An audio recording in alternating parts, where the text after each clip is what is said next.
8월 첫째 주일 예배 참석하신 여러분 모두를 주님의 이름으로 환영하고 축복합니다. 우리 옆에 분들하고 인사하시겠습니다. 환영합니다. 축복합니다. 할렐루야, 할렐루야, 환영합니다. 축복합니다. 할렐루야.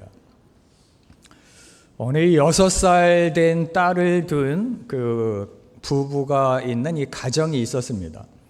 그런데 이 가정에서 남편이 손님들을 초대했는데 아내는 내키지 않았지만 남편이 손님을 초대했으니까 또 부지런히 음식을 준비합니다. 음식을 다 준비하고 이제 손님들이 또 남편과 아내 어린 딸이 이제 식탁을 딱 둘러 앉았습니다. 식사 기도를 해야 되는데 누구를 해야 될까? 어른들이 그 6살 딸한테 식사 기도를 하도록 합니다. 그랬더니 아내도 그 엄마도 그 6살 딸에게 그렇게 이야기하죠. 그래, 우리 예쁜 딸이 한번 식사 기도 해볼까? 그랬더니 그 딸이 이렇게 이야기하죠. 저 어떻게 하는지 몰라요. 그 엄마가 이렇게 이야기합니다. 엄마가 하던 대로 그대로 따라하면 돼. 엄마가 하던 대로요?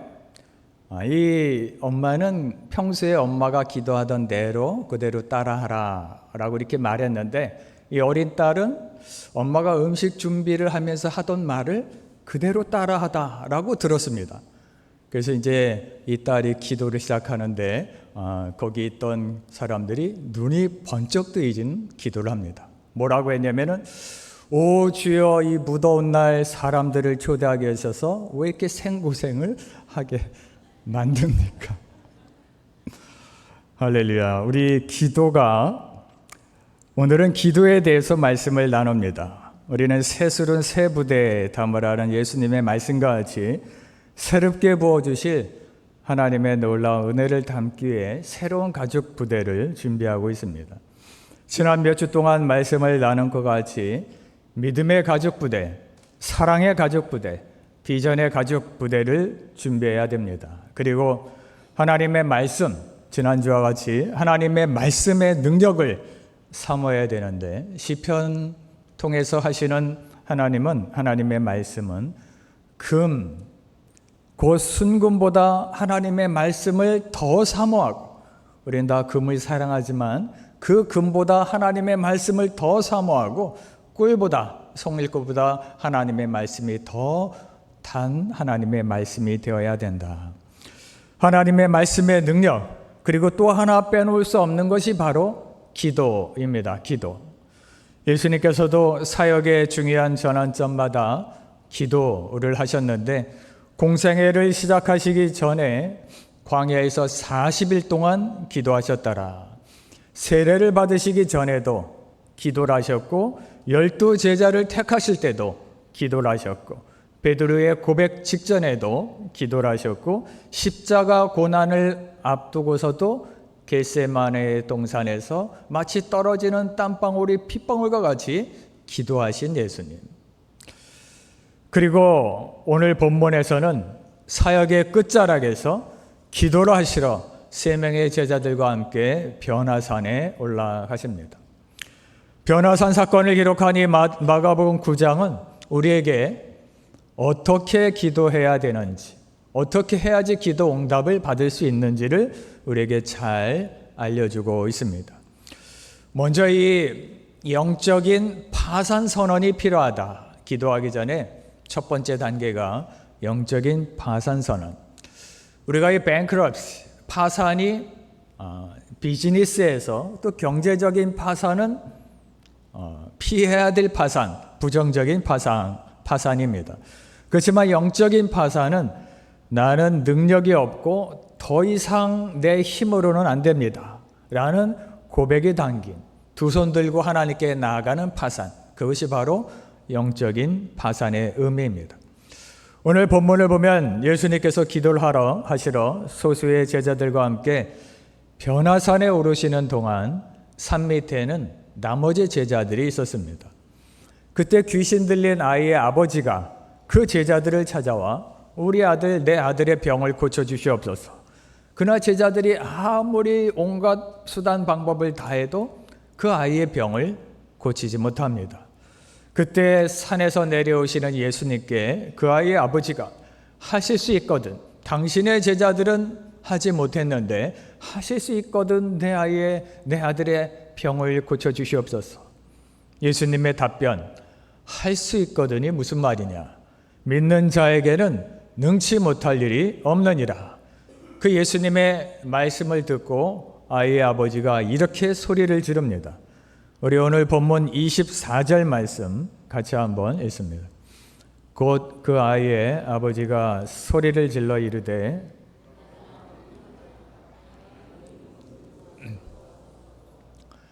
내가 믿음 없는 것, 나의 믿음 없는 것을 도와주소서. 그 말에는 이런 의미가 담겨져 있습니다. 나는 믿음이 충분하지 않습니다. 내 아들이 귀신에 들려 죽으려고 물에도 들어가고 불에도 들어가고 의원들도 고치지 못하고 예수님의 제자들도 고치지 못했습니다. 나는 더 이상 내 아들을 위해 아무것도 할 일이 없습니다. 더 이상 내 힘으로 할 수 없다는 일종의 영적 파산 선언을 아버지는 하고 있습니다. 예수님께서는 그 아버지의 솔직한 고백을 들으시고 왜 믿음이 그것밖에 안 되느냐라고 책망을 하지 않으십니다. 오히려 그의 솔직한 영적 파산 선언을 들으시고 그 아들을 고쳐주십니다. 예수께서 그 더러운 귀신을 꾸짖어 이르시되 말 못하고 듣지 못하는 귀신아, 내가 네게 명하노니 그 아이에게서 나오고 다시는 들어가지 말라라고 하심에 귀신이 소리 지르고 떠나더라. 솔직한 그 아버지의 고백에 예수님께서 그의 간구를 들어주시는 모습을 우리가 보게 됩니다. 기도는 하나님께 자신의 능력을 보여드리는 시간이 아니라 오히려 하나님 앞에 제 힘, 제 능력으로는 더 이상 할 수가 없고 더 이상 안 됩니다라고 선언하고 하나님의 도우심을 구하는 시간이 바로 기도입니다. 그렇게 자신의 한계와 무능을 선언함으로 기도 응답을 받은 수많은 사람들이 성경에 등장을 하는데 그 중에 한 사람이 열왕기하 19장에 등장하는 히스기야입니다. 히스기야는 아하스의 아들로 남왕국의 13번째 왕이 되었습니다. 왕이 된 지 14년 되는 해에 아수르 왕이 쳐들어옵니다. 그 당시 아수르 왕들은 세계 최강의 정복자들이 바로 그 당시 아수르 왕들이었습니다. 이미 20여 년 전에 북왕국은 그 아수르 왕에 의해서 멸망을 당했고 히스기야 왕 때 그 아수르 왕이 남왕국조차 멸망을 시키기 위해서 쳐들어온 것입니다. 40개가 넘는 천의 요새 군사 요충지인 라기스를 포함해서 40개가 넘는 성읍들이 이미 함락되어 점령을 당했습니다. 수도 예루살렘만이 겨우 남아있는 상황. 그 예루살렘도 아수르 군인들에 의해서 몇 겹으로 포위가 되어 있습니다. 그런 위기의 순간에 아수르 왕이 성 안에서 두려워 떨고 있는 히스기야 왕에게 편지를 보냅니다. 그 편지의 내용은 너의 하나님이 너를 보호하지 못하리라. 그러니 항복하라 라는 내용입니다. 히스기야는 그 편지를 들고 하나님을 찾아갑니다. 하나님의 성전에 가서 하나님 앞에 그 편지를 펼쳐 놓게 되는데 하나님 앞에 편지를 펼쳐 놓는다는 것은 자신의 한계를 인정하는 태도 또한 표현입니다. 하나님, 아수르 군대가 성을 포위하고 있고 아수르 왕이 하나님을 비방하는 이런 편지를 나에게 보냈습니다. 그런데 제 힘으로는, 제 능력으로는 더 이상 아무것도 할 수가 없습니다. 우리를 구원하여 주시옵소서. 그런 마음의 표현으로 그 편지를 하나님 앞에 펼쳐 놓았더라. 그렇게 하나님 앞에 자신의 한계를 인정하고 구원을 간구한 히스기야. 하나님께서는 그 히스기야의 기도를 들으십니다.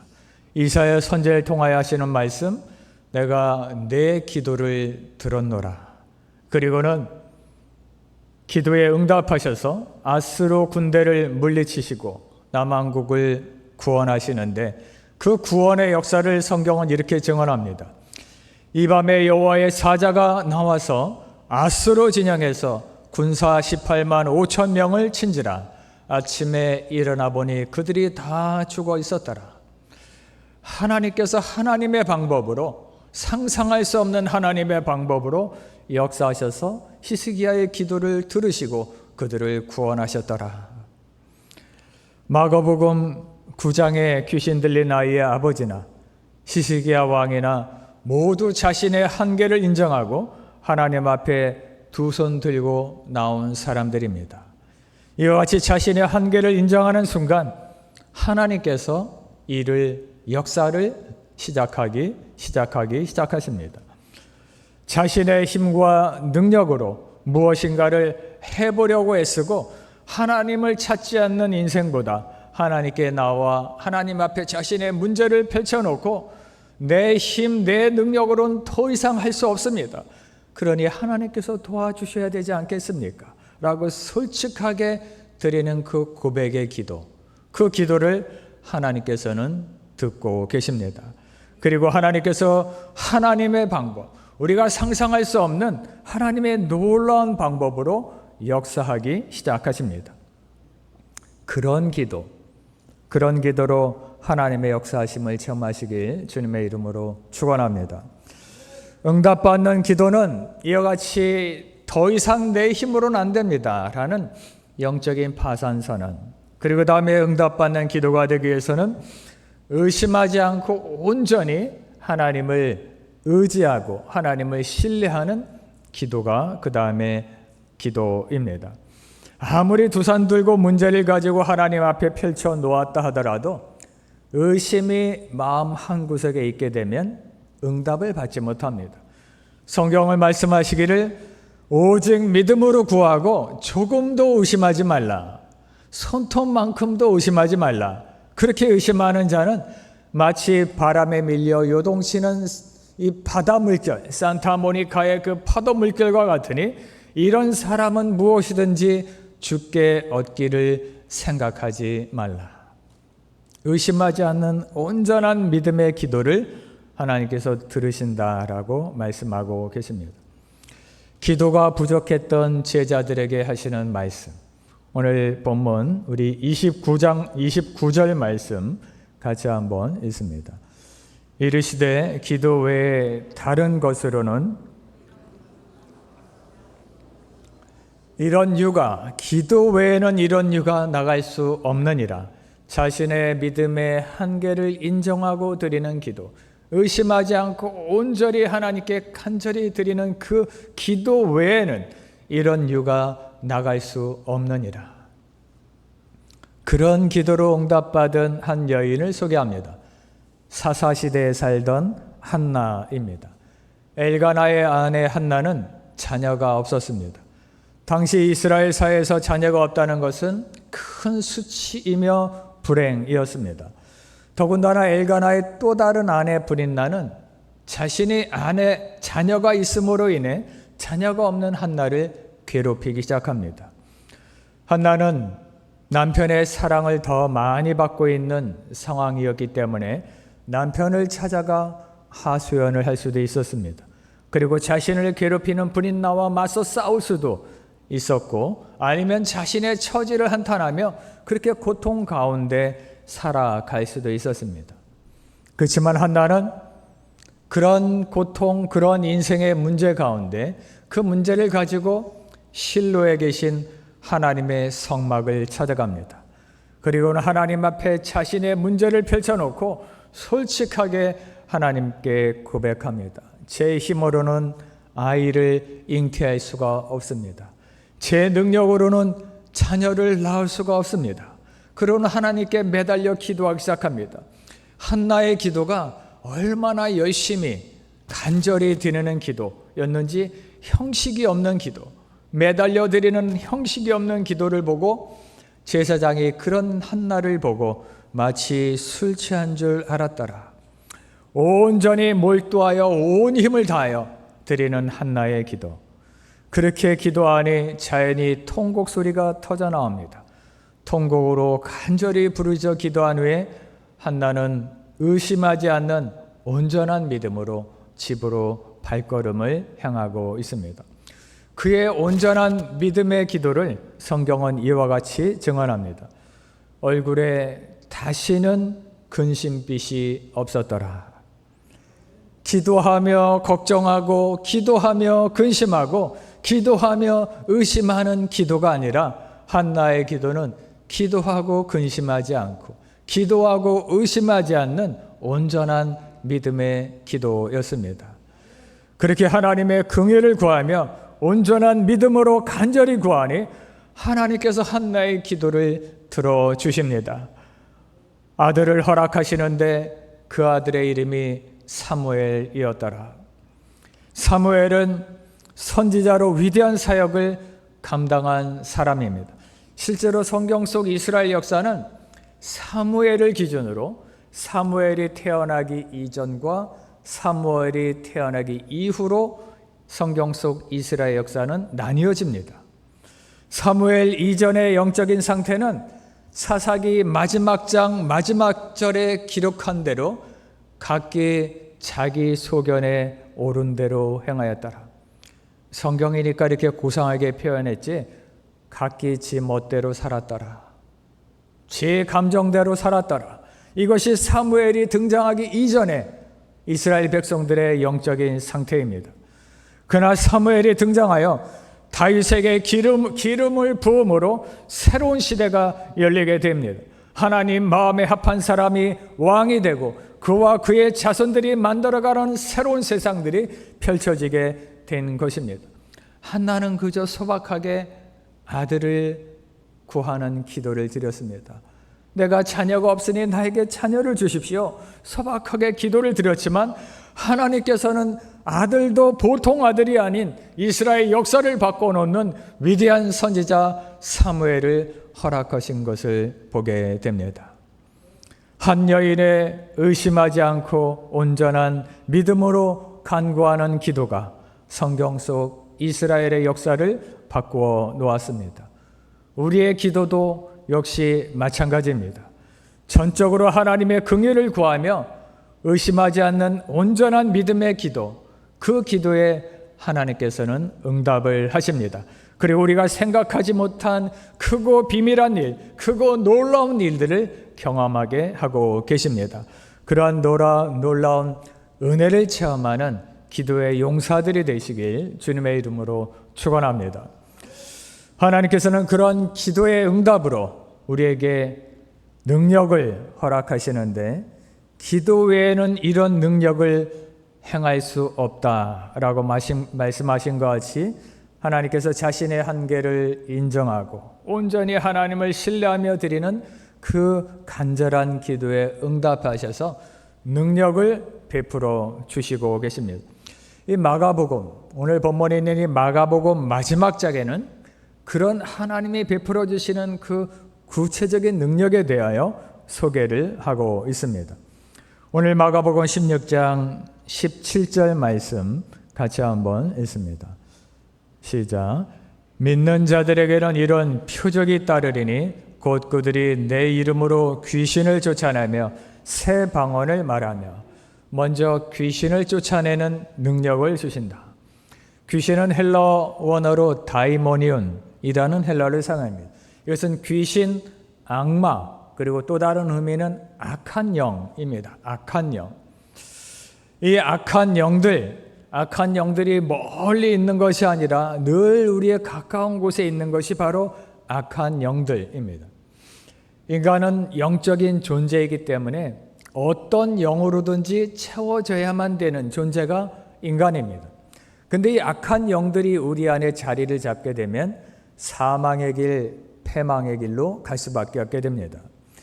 이 악한 영들, 우리 주변에 가까운 곳에 있는 이 수많은 악한 영들, 수십 가지가 넘는 악한 영들이 있는데 그 중에서 우리를 우울하게 만들고 슬퍼지게 만드는 우울의 영이 있습니다. 세상 노래의 많은 곡들이 이별과 슬픔에 대하여 노래하고 있습니다. 그런 노래를 듣고 또 듣다 보면은 자기도 모르게 깊은 우울의 늪, 슬픔의 늪에 빠져서 헤어나오지 못하게 됩니다. 그 다음에는 걱정하고 염려하고 근심하게 만드는 근심의 영, 미워하고 증오하고 누군가를 공격하게 만드는 분노의 영, 예수님께서 영적인 간음이라고 책망하신 음란의 영, 물질이 모든 것을 해결해 줄 것이라고 믿는 만몬의 영, 자신의 힘으로 어찌할 수 없고 노예처럼 끌려다녀야만 되는 중독의 영, 그 외에 수많은 악한 영들이 우리 주변에는 도사리고 있습니다. 그런 악한 영들이 나의 심령, 나의 가정, 우리 공동체 안에 들어오지 못하도록 우리는 싸우고 대적해야만 합니다. 그래서 성경은 우리의 싸움은 멱살 잡고 싸우는 혈과 육에 대한 싸움이 아니요, 우리 주변에 있는 이 악한 영들과의 싸움, 영적인 싸움이다 라고 말씀하고 계십니다. 믿음의 기도를 하게 되면 하나님께서는 그 싸움에서 이길 능력을 우리에게 허락하십니다. 믿는 자들에게는 이런 표적이 따르리니 그들이 곧 내 이름으로 이 모든 악한 영들, 이 모든 귀신들을 다 쫓아낼 것이니라. 할렐루야. 그 악한 영들을 다 쫓아내는 능력의 신앙인들 되시길 주님의 이름으로 축원합니다. 믿음으로 기도하는 사람들에게 또한 주시는 능력, 그것은 병을 고치는 능력입니다. 오늘 본문 18절 말씀 같이 한번 읽습니다. 뱀을 집어올리며 무슨 독을 마실지라도 해를 받지 아니하며 병든 사람에게 손을 얹은즉 나으리라 하시더라. 제자들이 귀신 들린 아이의 병을 고치지 못한 이유, 믿음의 기도가 없었기 때문에. 그래서 예수님께서는 믿음의 기도 외에는 이런 유가 나갈 수 없느니라 라고 제자들을 책망하십니다. 기도는 능력의 원천이 되시는 하나님으로부터 능력을 공급받는 통로, 채널이 바로 기도인데, 그 통로가 막혔기 때문에 제자들이 능력을 행하지 못하였다. 믿음의 기도를 드리는 사람들은 하나님으로부터 능력을 공급받습니다. 그리고 그 능력 중에 하나가 바로 치유의 능력입니다. 왜냐하면 하나님께서는 병을 고치시는 하나님, 치유하시는 하나님이시기 때문입니다.